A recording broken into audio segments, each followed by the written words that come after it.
Je suis arrivée à Messidor en 2017. À l'époque, j'étais ouvrière de production et je suis arrivée là par hasard. C'est une amie qui m'a fait embaucher ici. Je ne connaissais pas du tout le handicap et au bout de 2 mois, je me suis rendu compte que je m'éclatais. Moi, en fait, j'ai démarré par un BTS en aménagement paysager. Je travaillais donc en espace vert donc dans une entreprise et rapidement, je me suis aperçu que je voulais mettre plus de sens dans mon travail et peut-être travailler avec des personnes éloignées de l'emploi. J'ai postulé chez Messidor, car sur la fiche de poste, il y avait le côté espace vert et le côté aussi retransmettre son métier. RUP, c'est responsable d'unité de production. Donc le métier consiste en fait à encadrer une équipe de travailleurs handicapés. Alors j'ai aucune connaissance sur le handicap en particulier. Le handicap psy, j'en sais ce que les personnes qui travaillent avec moi m'en disent. Le handicap a été pour moi n'a pas été un frein, ça a été un challenge un peu. C'était un challenge de voir si j'en étais capable et j'ai eu raison parce qu'au final j'ai une équipe qui marche très bien. Quand on encadre du handicap et qu'on ne connaît pas du tout au départ, forcément on appréhende. Après on se rend compte que c'est des personnes humaines. Oui, elles ont un handicap mais elles ont aussi un potentiel. Et c'est plutôt ça qu'on va observer chez elles. Ce qu'il faut bien comprendre, c'est que notre mission, on a comme activité support les espaces verts. Et il faut bien comprendre que la personne qu'on va accompagner a pour projet pas forcément de rester en espace vert. Donc l'entrée, quand ils arrivent à Messidor, ça va peut-être déjà de reprendre goût au travail, de reprendre un rythme au travail.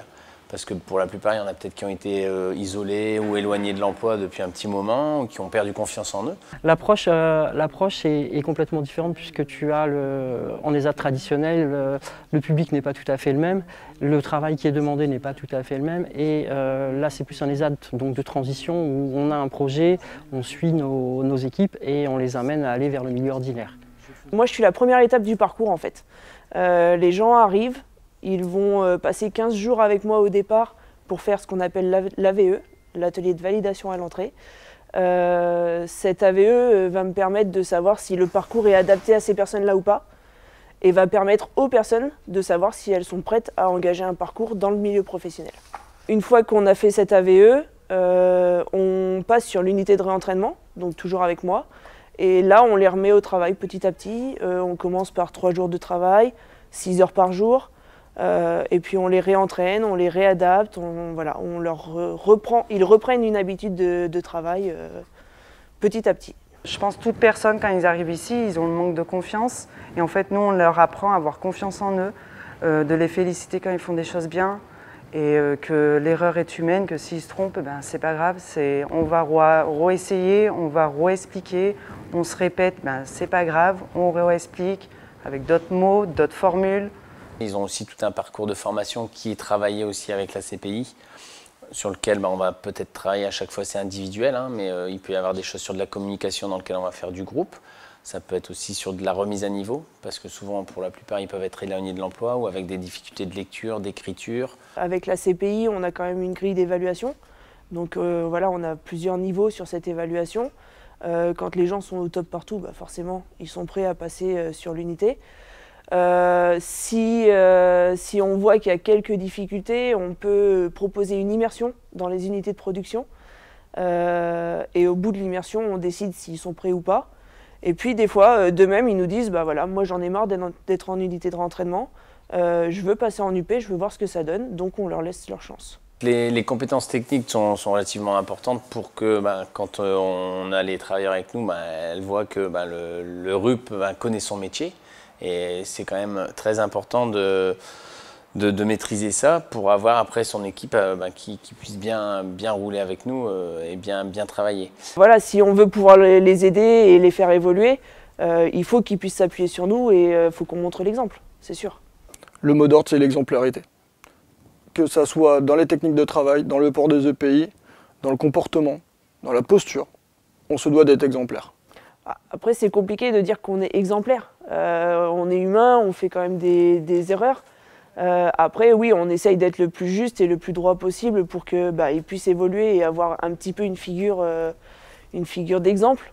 On essaye de fonctionner comme une entreprise, mais il ne faut pas oublier qu'on est quand même là pour les aider sur de l'accompagnement et que ça reste toujours un support d'activité. Pour tout nouveau arrivant, déjà je le questionne sur son expérience, J'arrive à déterminer un peu le profil de ce que je peux leur faire faire.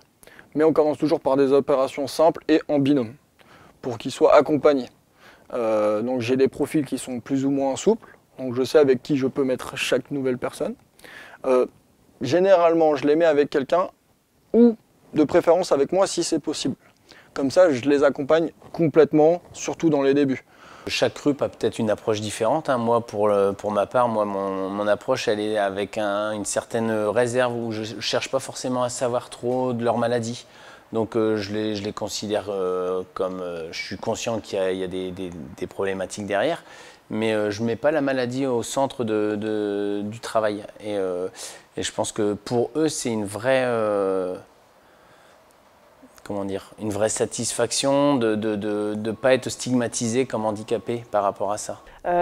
Ils ont tous des fragilités s'ils sont ici, mais en même temps, ils ont des forces insoupçonnées. Quand les travailleurs se rendent compte qu'on les fait monter en compétences, on a leur confiance. Le RUP est amené aussi tous les 3 mois donc, à faire un balisage de parcours avec la CPI, conseillère professionnelle d'insertion, donc qui est amené donc, à travailler plus sur le projet de remise à l'emploi, donc pour repartir vers le milieu ordinaire.